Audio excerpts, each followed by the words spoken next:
এই টুম্পা, কি হয়েছে? মন খারাপ কেন? কেউ কিছু বলছে নাকি? এই গরমে এত কষ্ট করে কাজ করি আর তোমার মা আমারে উল্টা পুল্টা কথা বলে। শোনো, বেজ্জতি আর গরম কখনো গায়ে মাখাবা না। যত গায়ে মাখাবা তত বেশি লাগবে। অতএব টেনশন দিবা নিবা না। দারুণ আইডিয়া দিছো, আজকের থেকে তোর মারে এমন টেনশন দিব হিট স্ট্রোক করে মারা যাবে। এই কই তুমি? শিগগিরই এদিকে আসো, আমাকে কুত্তায় কামড়াইছে। 1 মিনিট দাঁড়াও। হ্যালো ডাক্তার, আমার বউরে কুত্তায় কামড়াইছে। বড় কোনো সমস্যা হবে না তো? অরুণ সাহেব, খুব দ্রুত ইনজেকশন দিতে হবে, তা না হলে জলতঙ্ক রোগ হতে পারে। হয়ে যেতে পারে মানে অলরেডি হয়ে গেছে। যারে দেখে তারে কামড়ায়, পাগলের মতো ব্যবহার করে। আপনি থাকেন, আমি এক্ষুনি কুত্তা নিয়ে আসতেছি। আরে ধুর বেটা, তোর বউর থেকে আমার বউ লাখ গুণে সুন্দর। আর আমার বউর হাতের রান্না মধু মধু, একবার যে খাইবে আঙ্গুল চাটতে থাকবে। আজ গর্বে বুকটা ভরে গেল। তুমি তোমার বন্ধু বান্ধবের কাছেও আমার প্রশংসা করো। এখন তুমি কি বলতে চাও? তোমার জন্য এখন বন্ধু বান্ধবের কাছেও বেজ্জতি হবো?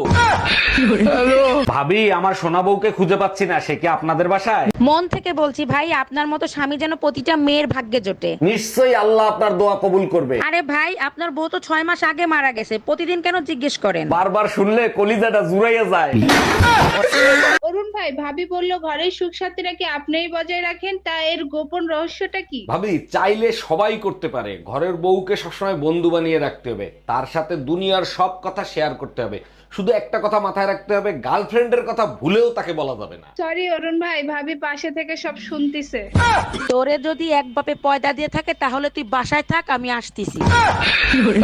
এই শোনো, আমি আরেকটা বিয়ে করতে চাই, তোমার অনুমতি লাগবে। তোমার খুশির জন্য আমি সব করতে রাজি, তুমি কাগজ নিয়ে আসো, আমি সই করে দিচ্ছি। তোমার মতো বউ পেয়ে সত্যি আমি ধন্য। আচ্ছা শোনো, সেকেন্ড হ্যান্ড পিস্তল কি 8-10 হাজার টাকায় পাওয়া যাবে?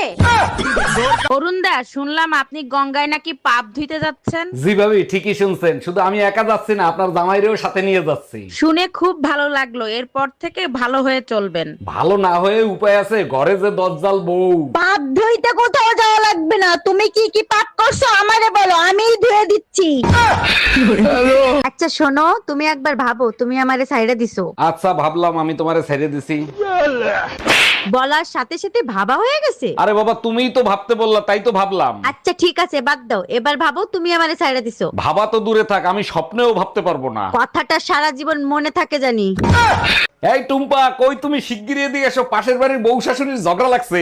এই তুমি তো এমন ছিলা না, কি হয়েছে তোমার? মেয়েদের মতো আচরণ করতেছো কেন? তোমরাই তো পুরুষ বিবর্তনের জন্য উঠে পড়ে লাগছে, এখন প্রশ্ন করতেছো কেন? এভাবে চলতে থাকলে পুরুষ তো আর পুরুষ থাকবে না, মেয়ে মানুষ হয়ে যাবে, তখন কি হবে? তখন যা হবে দেখা যাবে। এখন আসো বউ শাশুড়ির ঝগড়া দেখি।